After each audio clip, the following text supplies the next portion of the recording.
뭐 연말 연시 때 또 뭐 성탄 예배, 또 송구영신 예배, 신년 예배 이렇게 다양한 예배를 드리면서 한 3주 정도 우리 요셉의 말씀을 나누지 못했는데 이제 또다시 2025년도 요셉의 말씀을 계속 이어가도록 하겠습니다. 여러분 혹시 그 사자성어 중에 낭충지추라는 말씀을 아십니까? 낭충지추. 요셉과 참 적용되는 말씀인데요.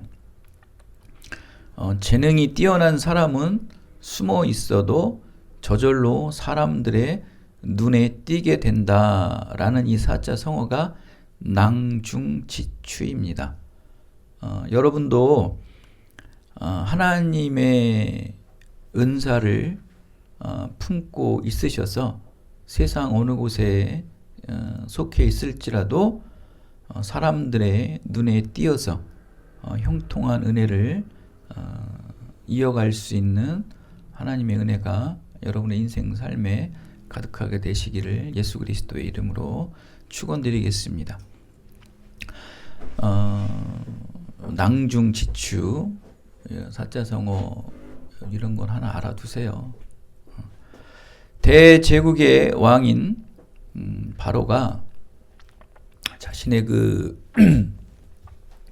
권위를 버리면서까지 히브리 노예인 요셉에게 꿈을 설명하고 그 꿈에 대한 해몽을 부탁한다는 것이 굉장히 놀라운 일이에요.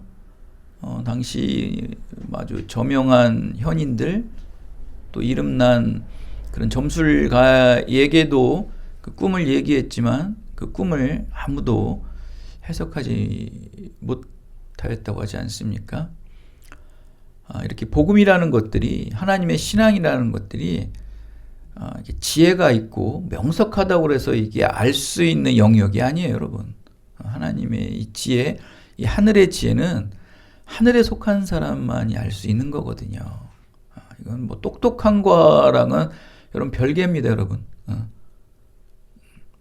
그래서 이 신학을 공부한다는 게 여러분 어떤 보이지 않는 형상을 마치 보이는 것 같은 것들을 체계화하고 이론화하는 거예요. 굉장히 어려워요. 그러니까 세상적인 지식도 뭐 당연히 기반이 돼야겠지만 또 그 외에 또 신앙적인 것들이 결부가 돼야지만 신학 공부도 어느 정도 이렇게 좀 습득할 수 있는 건데 너무 영성으로 가도 안 되고 또 너무나 또 학문적으로나 또 이론적으로도 안 되는 것이 바로 이 신학이라는 거예요. 그래서 참 신비한 영역인 것이죠. 그러니 뭐 보여지는 어떠한 것들 또 아니면 뭐 검증된 것들을 뭐 이론화하고 체계화한다는 거는 여러분도 노력만 하면 다 할 수 있어요. 근데 이 신학은 노력을 해도 안 되는 게 바로 신학이에요. 뭐 흉내는 낼 수 있겠으나 결국 우리가 이 말씀, 하나님의 이 말씀을 풀어내기 위해서는 신학이라는 게 필요한 건데 어떤 이성과 또 논리력과 판단력과 또 영성이 같이 결부가 돼야지만 해결을 할 수 있는 것이 바로 신학의 영역입니다. 말씀의 영역입니다.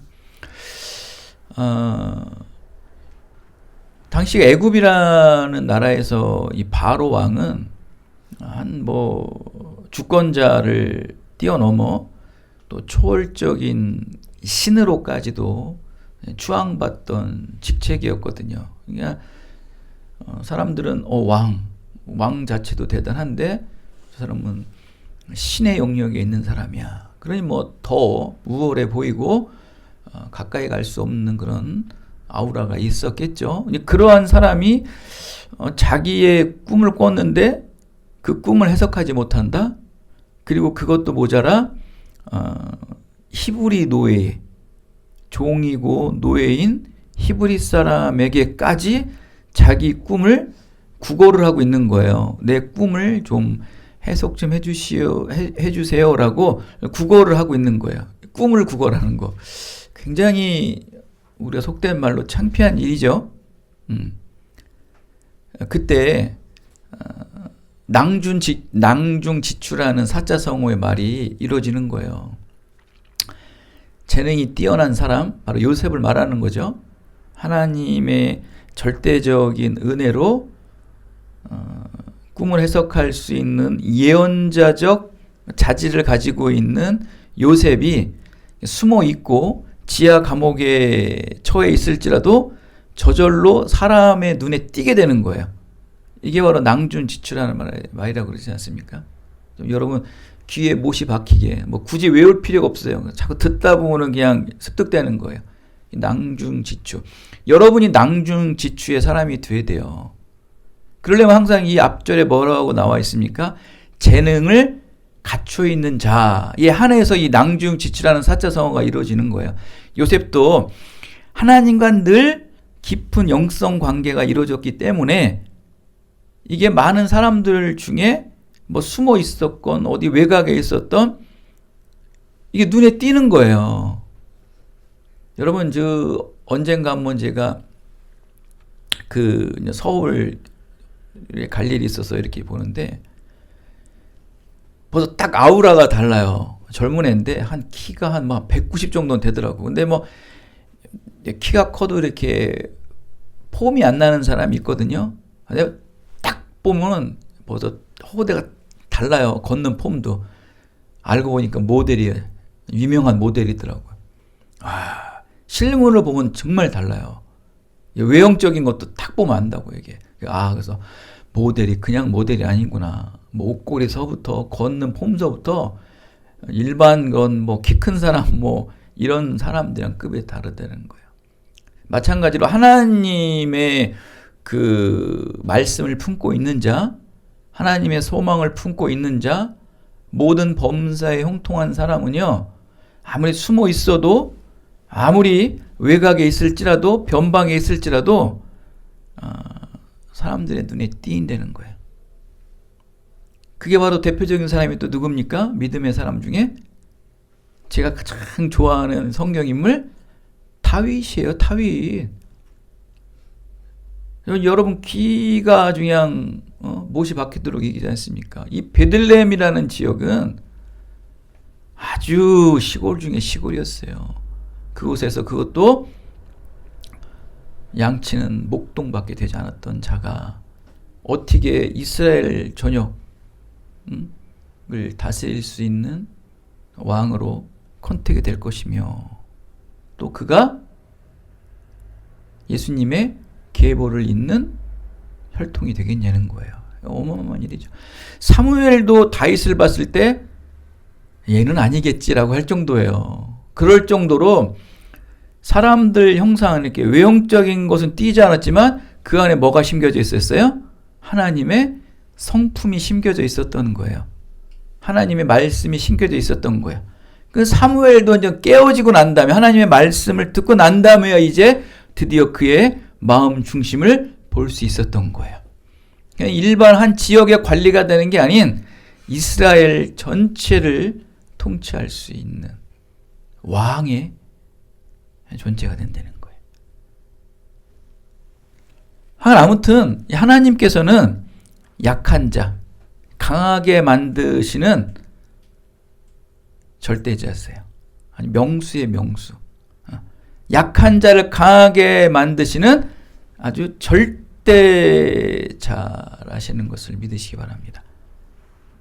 종, 노예, 과부, 가난한 자, 소외된 자, 이 병든 자를 강하게 하시는 데는 최고의 최고. 그만한 분이 없으세요. 약한 자를 강하게 하셔서 무엇을 하냐면은 강한 자들을 아주 비참할 정도로 짓밟는 거예요. 그러니까 여러분들이 복수를 안 해도 되는 게 뭐냐면 하나님과의 영적인 관계, 말씀의 관계, 기도의 관계를 끊임없이 네트워킹을 하고 있으시면은 하나님께서 반드시 여러분을 높여주시는 거예요. 강하게 해주시는 거예요. 그거로 말미암아 이 세상에 강하다고 잘났다고 하는 사람들이 그냥 싹 조용해지는 거예요. 비록 요셉은 준비 기간이 참 길었지만 마침내 하나님은 요셉을 신속하고 단번에 높임받게 해주십니다. 오늘 말씀에 보면은 신속하게 하신다고 그러잖아요. 우리 32절 말씀을 보십시오. 하나님이 속히 행하시리니. 그냥 14년 15년 이상 되는 기간 동안 늘 노예와 또 죄수로서의 삶을 살았던 요셉이 14년, 15년 동안 성장하지 못했던 것들이 그냥 단번에, 한 번에 확 올라가는 거예요. 그냥 서서히 50, 70대 가지고 총리가 되는 게 아니고 30세가 될 때까지고 10몇 년 기간 동안 비록 발전 없는 것 같고 성장은 없는 것 같아 보였지만 하나님께서 그냥 한 번에 단번에 속히 이루어주시는 거예요. 서서히 단계적으로 밟아가지고 40년, 50년 돼서 총리 되는 것보다도 까짓 한 13년 정도 고생했다가 그냥 확 한 번 되는 거예요. 그럼 몇 년이에요, 거의? 거의 36년을 쌤 하는 거 아니에요? 이게 낫지 않나요? 그래, 한참 또 좀 혈기왕성할 때 총리가 되는 게 좋지. 나이 60, 70대 가지고 총리 되면 뭐예요? 예를 들어서 이렇게 일을 하면 극단적으로 예화를 들면은 더 볼 수 있는 시야도 넓겠고 더 크리에이티브한 어떠한 창의력으로 인해서 더 발전성이 있는 거 아니겠습니까? 여러분도 지금 비록 성장이 없고 발전이 없다고 할 수 있겠죠? 나는 왜 이럴까? 요거밖에 안 될까? 나는 연봉이 왜 요거밖에 안 될까? 나는 이 지역에서만 이렇게 살아야 되나? 라는 생각이 있겠죠. 왜 없겠습니까? 그러나 요셉을 보면서 그 낭망된 마음을 아주 희망으로 바꾸세요. 분명히 내가 지금 열심히 내 주어진 일에서 최선을 다하고 또 신앙 안에서 이것을 연단하고 있으면 하나님께서 반드시 나의 인생의 길을 열어주실 것이다. 누구보다 내가 좀 늦은 것 같지만 누구보다 조금 비전이 없는 것 같지만 하나님께서 나를 점프시켜 주시면 나는 그들보다 30배, 60배, 100배로 성장하게 될 것이다 라는 응축된 엑기스와 같은 신앙으로 인내하시려는 거예요. 요셉을 보세요. 근데 요셉을 이렇게 몇 단계 점프하게 하시는 중심이 뭐냐면 그 꿈이에요, 꿈. 요셉은 꿈으로 인해서 망한 자예요. 꿈 얘기를 해서 형한테 미움을 받아서 노예로까지 삶을 살잖아요. 그리고 두 간원의 꿈을 해석했는데 그것이 감옥 생활을 더 연장하게 되는 꿈이 되잖아요. 꿈으로 어떻게 보면 망한 사람이라고 바로 왕 앞에 가기 전까지는 그렇게 마음을 먹고 있었겠죠. 아유, 이놈은 꿈 때문에 내 인생 꼬였어 하면서 괜히 두 관원장이 꿈을 해몽해가지고 이놈은 감옥 생활을 더 연장이 됐구나 라고 할 수 있을 정도로 바로 왕 앞에 가기 전까지는 난 꿈으로 인생 망했어 라고 했는데 하나님께서는 그 꿈을 결국 몇 단계를 점프할 수 있는 도구로 사용하시는 거예요. 두 간원의 꿈 해몽에 이어서 또다시 꿈을 해석해 주는데 이번에는 바로왕의 꿈을 해석을 해줍니다. 두 간원장의 꿈에 이어 이제는 바로왕의 꿈까지 해석을 하게 되는 기회가 창출되는 거예요. 그러니까 뭐냐면은 내가 이렇게 어느 정도의 성장하기 위해서는 다른 게 아니에요. 다른 새로운 것들을 찾고 구하는 것도 중요할 수는 있겠으나 하나님께서 나에게 잘하는 거. 일반 사람들, 세상 사람들에게는 크게 어필되진 않지만 그래도 하나님이 그거를 통해 여러분에게 주신 게 있단 말이에요. 그것을 끊임없이 붙잡고 있는 자에 한해서 사용해 주시는 거예요. 근데 그게 요셉은 그 꿈이었어요. 다시는 꿈꾸지 말아야지고 아마 마음을 먹었을 거예요. 왜냐면 그때까지 그의 인생이 꿈으로 하여간 다 안 좋게 됐잖아요. 그죠? 다시는 내가 이제 꿈 안 꾸고 그럴 텐데도 결국 하나님은 그 꿈을 사용하신다는 거예요. 그것이 기회를 자꾸 창출해 주세요. 여러분, 기회가 열리지 않으면 뭘 할 수가 없어요. 기회가 열리니까 도전도 하고 또 뭐 연속적으로 이렇게 시도해 볼 수 있는 거 아니겠어요? 기회가 안 열리면은 뭐 할 수가 없는 거예요. 하나님의 약속을 믿음으로 믿고 인내하는 자에게는 반드시 기회가 생긴다. 그 기회가 생겼을 때 잡아야 되는 거예요. 무엇을 통해 잡냐? 요셉은 꿈을 통해 잡는 거예요.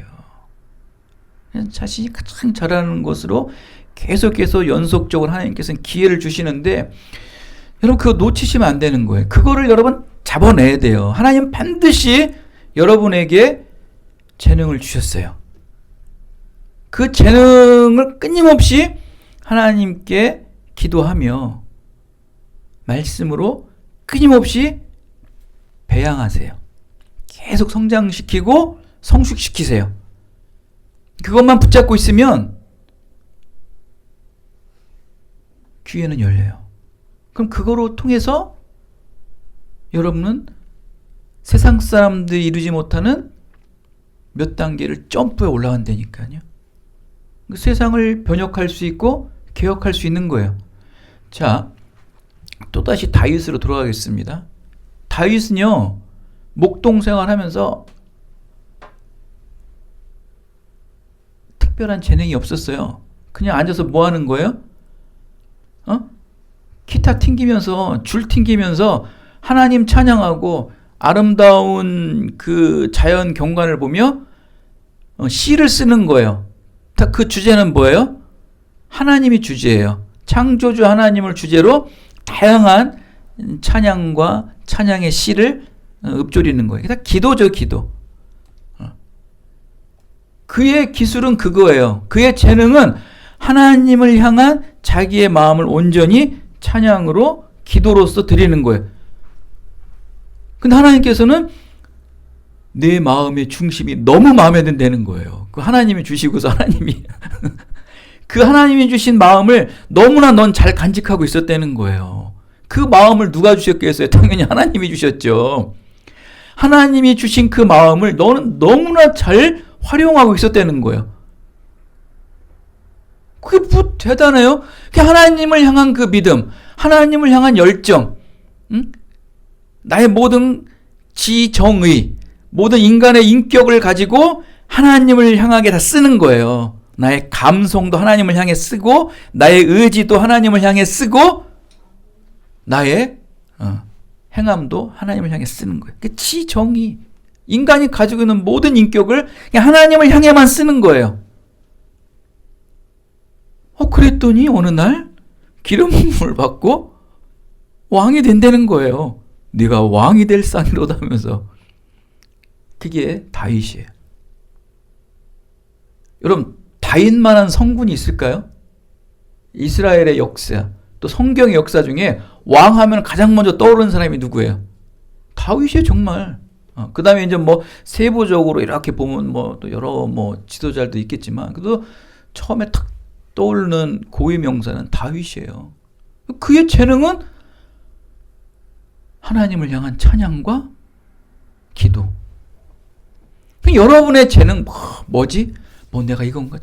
그게 아니에요. 요셉도 마찬가지. 하나님께서 나에게 그 꿈 얘기했다가는 세상에서 뒤지 얻어맞았잖아요. 근데 그 꿈은 분명히 하나님이 주신 거야 라는 절대적인 신뢰의 믿음. 그것이 결국 요셉이 총리로 올라가는 결정적인 발판이었다. 그거로 인해서 여러분 기회가 창출되는 거예요.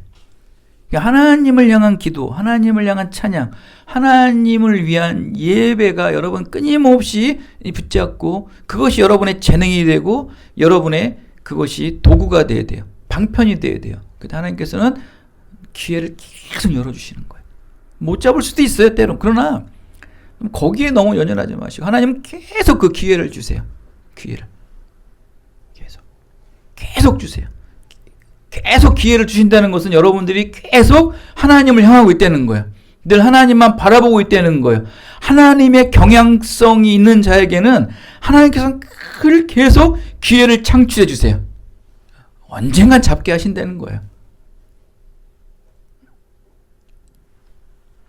드디어 왔어요. 꿈으로 망한 자가 드디어 꿈으로 올라가는 자가 됐어요.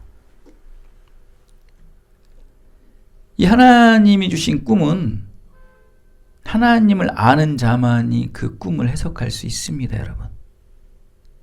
하나님의 구원 계획 안에 속한 자여야지만 하나님의 꿈을 해석할 수 있다는 거예요.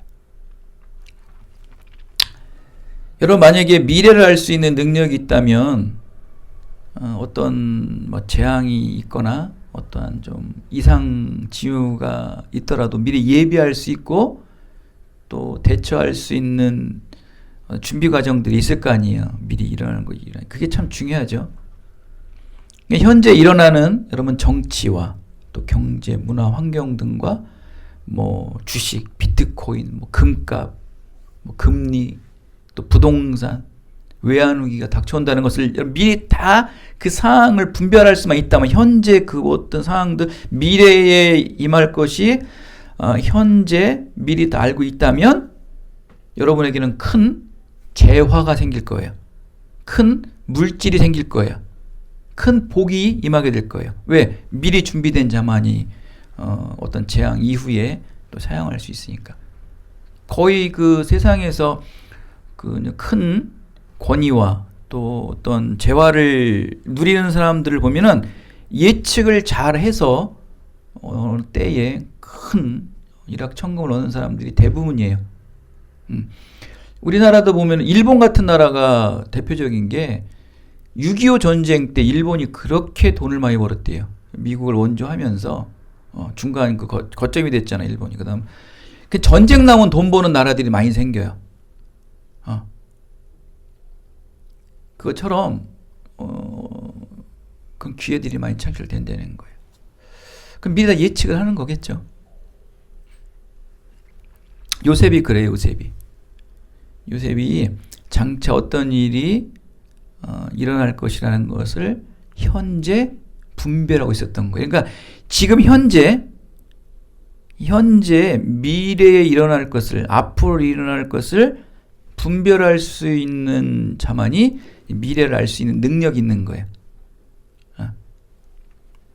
요셉은 온 땅의 모든 통치자들보다 더 큰 권력을 결국 얻게 되죠. 그것은 뭐냐면 미래를 예측할 수 있었기 때문에, 미래를 볼 수 있는 능력이 생겼기 때문에 그는 온 땅의 모든 통치자들보다 더 큰 권력을 얻게 되었다. 그러나 요셉의 형들은 뭐라고 그랬습니까? 요셉의 형들은 요셉에게 네가 꾼 꿈이 어떻게 되는지를 보겠다라면서 비아냥을 대지 않습니까? 조롱하는 거예요. 결국 미래를 꿈꾸었던 요셉은 애굽 왕의 꿈을 해석하는 거였어요. 그 애굽 왕의 꿈을 해석하는 것이 결국 미래를 열어주는 꿈이 되었던 것이죠. 근데 너무 놀라운 건 뭐냐면, 우리가 먼저 다음 주에도 이어서 하겠지만은, 요새 바로 왕의 꿈을 해석한 걸 뛰어넘어서 그 꿈에 대한 대안책과 꿈에 대한 대처법까지도 제시해 주는 거예요. 이게 이제 하나님이 주신 꿈과 세상이 해석해 주는 그런 해석과 다른 게 그거예요. 그래서 이 요셉을 예언자, 선지자라고 우리가 볼 수 있는 거예요. 예언자는 하나님의 미래를 예언할 수 있는 자, 또 선지자적 사명을 가진 자들은 미래 앞으로 닥쳐올 모든 것들을 예지할 수 있고 예견할 수 있어요. 하나님 말씀해 주시니까. 그런데 거기서 끝나는 게 아니고 너 벌 받을 거야, 뭐 할 거야, 이렇게 끝나는 게 아니고 그것을 헤쳐나갈 수 있는 대안책들, 방안책들을 제시해 주는 거예요. 그게 선지자 예언제. 그 세상에 말하는 그런 뭐 점술가, 예측가 이런 사람이랑은 완전히 급이 달라요. 급이. 오늘 요셉의 꿈을 보십시오. 굉장히 이런 내용들 얘기하지 않습니까? 뭐 꿈 얘기를 우리가 잠깐 얘기하면은 뭐 17절에서 24절까지 쭉 나와요. 먼저 18절에서 21절 보면은 흉한소, 살찐소가 비교되면서 나와요. 또 22절, 24절에 보면 이삭이 무성하고 또 이삭이 가늘어지고 마르게 될 것이라는 꿈을 이렇게 그냥 상대적으로 꿈을 이렇게 비교하면서 꿈을 꿔요. 암소나 이삭의 꿈, 대상은 다르지만 의미는 어때요? 똑같아요. 뭐 소가 살쪘다가 흉하게 되고 이삭이 풍성했다가 말라 비틀어지고 그냥 대상만 다를 뿐이지 그 꿈의 내용은 어때요? 똑같죠. 그래서 오늘 말씀이 뭐라고 그럽니까? 그 두 가지 꿈은 하나다 그러잖아요. 두 가지 꿈은 하나다 그래요. 의미가 같은 거예요. 대상만 다르고 어떤 다른 것 뿐이죠. 그죠? 두 번을 꾸게 해요. 두 번을. 이건 뭐냐면은 두 번을 반복해서 똑같은 의미의 꿈을 두 번을 반복해서 꾸게 하셨다는 것은 하나님께서 정하신 일이라는 거예요. 성경에서 이라는 것은 뭐예요?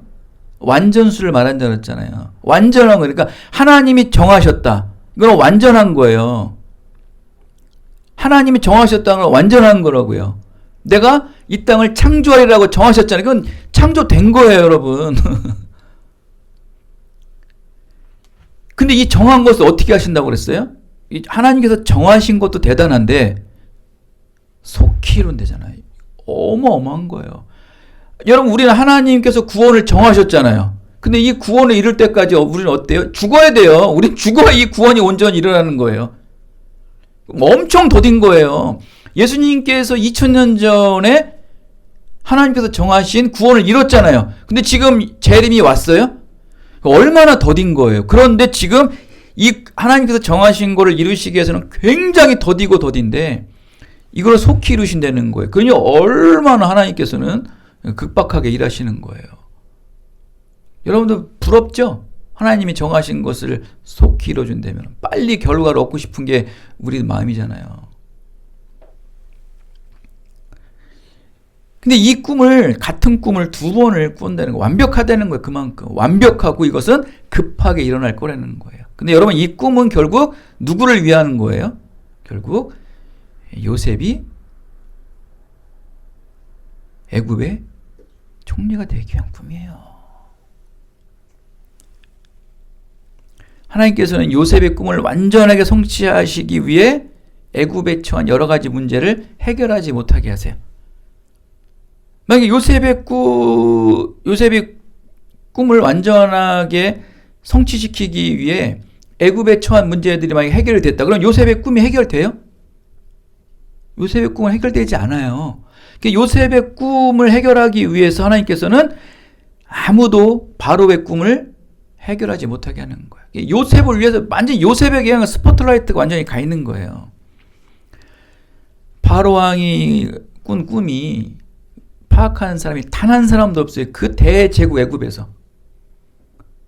그리고 그 꿈의 내용과 같이 미래를 대비할 관리자가 또 한 사람 넘다는 거예요. 그러니까 이거 완전히 요셉을 위해서 그 무대를 만들어 주시는 거예요. 우리는, 여러분도 하나님께서 앞으로 여러분의 모든 미래의 계획들을 다 만들어 놓으신 거예요. 다 다져 놓으셨다는. 그런데 여러분이 그냥 기다리면 되는 거예요. 누가? 바로가 꿈꿀 때까지. 그러니까 요셉의 꿈은 바로의 꿈을 통해 이루어지는 거예요.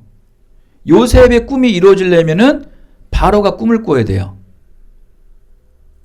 되게 역설적이에요. 요셉의 꿈은 좀 선하고 이런 사람들 통해서 이루어지면 좋은데 바로 왕의 꿈을 통해 요셉의 꿈이 이루어지냐고요. 하나님께서는 그렇게 사용하시는 거예요. 여러분, 바로 왕이 자기 꿈이 해결되지 않으니까 결국 뭐라고 말합니까? 번민하게 됐다고 그러잖아요. 번민. 대제국이면 뭐합니까? 현인들이 있으면 뭐합니까? 점술가가 많으면 뭐합니까? 같은 의미의 꿈을 두 번이나 반복해서 꿨는데도 이 꿈을 해석하는 자가 한 사람이 없다는 거예요. 24절에 나오죠. 그것을 내게 풀어주는 자가 없더라. 이렇게 하나님의 구원 계획은 세상 누구도 풀지 못. 하나님을 아는 자만이 하나님의 꿈을 해석할 수 있는 것입니다. 여러분도 지금 하나님을 알지 못하고 죽음에 처한 자들이 많아요. 어둠 속에 처해 있는 자들이 많다고요. 지금도 그런 자에게 여러분 생명의 빛이 돼 주어져. 바로라는 그 대제국에 하나님을 아는 사람이 한 사람이 없어서 여러분 만약에 애굽이요. 바로가 꾼 꿈대로 이게 성취가 되려면 딱 몇 년이 걸려요? 14년이 걸려요. 왜냐하면 7년은 뭐예요? 풍년이잖아요. 그럼 7년 뒤에는 뭐예요? 흉년이에요. 이거는요. 애굽이 멸망한다는 거예요. 14년 뒤에. 여러분 한 나라가 14년 뒤에 멸망하는 거 이거 되게 무서운 거예요. 그리고 대제국 아니에요. 애굽이라는 나라는 그 지역을 거의 점령한 나라 아닙니까? 미국이 14년 뒤에 망한다는 거와 마찬가지예요. 중국이 14년 뒤에 망한다는 거예요. 근데 그것을 가리기 위해서 7년 동안 뭐 한다는 거예요? 엄청난 풍년을 주신다는 거예요. 아니 14년 뒤에 나라가 멸망한다니까요. 엄청난 일이에요, 여러분. 그것을 아는 사람이 없다는 거예요. 누가? 하나님을 아는 사람이 없기 때문에 나라가 14년 뒤에 멸망하는 것들을 알고 보는 사람, 직감하는 사람이 1명도 없다는 거예요. 그러니까 여러분 지금 세상 사람들 있잖아요. 여러분 주위에 있는 사람들, 또 앞으로 만날 사람들 하나님을 모르잖아요. 언제 죽을지 언제 멸망할지 모르는 거예요, 여러분. 그게 좋아가지고 지금 그런 사람들이 어울리고 있으세요? 이거는 여러분 한 사람의 문제도 아니고 지금 복음의 빛이 안 들어간 지역들, 복음의 빛이 들어가지 않은 열방들, 세상들. 여러분 그걸 보시면서 꿈과 비전을 키우셔야 되는 거예요. 근데 그걸 누가 보게 하셨어요? 하나님께서 요셉이 보게 하신 거예요. 요셉은 결국 요셉의 꿈이 이루어지면 뭐합니까? 뭐가 있어야 돼요? 애굽이 살아있어야 돼요. 애굽이 멸망하면 요셉이 총리가 되면 뭐합니까? 그렇죠? 요셉이 총리가 되기 위해서는 애굽이 살아남아야 돼요. 세계 최고의 온 땅을 다스릴 수 있는 권위자가 되어야 되는 거예요. 애굽을 살려야 돼요. 애굽도 구원을 해야 된다는 거예요. 세상 사람들 여러분 구원을 해야지만 여러분의 지위가 올라가는 거예요. 세상 사람들 믿고 죄인이라고 다 정지하고 넘어뜨려 버리면 여러분 막상 올라가면 뭐가 남아요? 필요한 거예요. 하나님께서는 이렇게 하나님께서는 이러한 악도 사용을 하세요. 하나님의 구원을 이루시기 위해. 결국 그것은 가나안 땅을 들어가기 위한 발판인 거예요, 여러분. 구원사적으로 넓게 봐야 되는 거예요.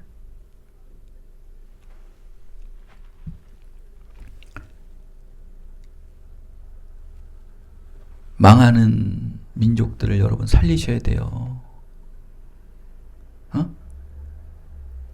선교의 꿈을 키우시고 전도의 꿈을 키우셔야 되는 거예요. 이제 우리 기쁨내리 장로교회가 2025년도에는 성도들이 채워져서 우리가 12년 동안 성장하지 못한 것들이 단박에 성장을 해야 된다는 거예요, 여러분. 사람의 많고 적음을 떠나서 여러분도 움직여야 되지만 또 여러분을 통해서 많은 사람들이 전도가 되고 또 교회가 자꾸 알려져서 또 하나님의 은혜 받은 사람들이 계획된 사람들이 이곳에 채워져야 되는 것이에요. 이렇게 하나님의 은혜 안에 머물러 있는 모든 범죄에 형통한 한 사람 요셉으로 말미암아 여러분 군대 장관 보디발의 집안이 모든 범죄에 형통했고요. 더 나아가 애굽이라는 대제국에 이르기까지 모든 범사에 형통함이 더했던 거예요. 분명히 요셉은 있잖아요. 하나님으로부터 모든 범사에 형통한 축복을 받았잖아요. 그러니까 보디발의 집안도 형통했잖아요. 모든 범사에 형통했고요. 그리고 그 형통한 사람 요셉을 통해서 애굽이라는 대제국도 형통하게 되잖아요. 안 망해요.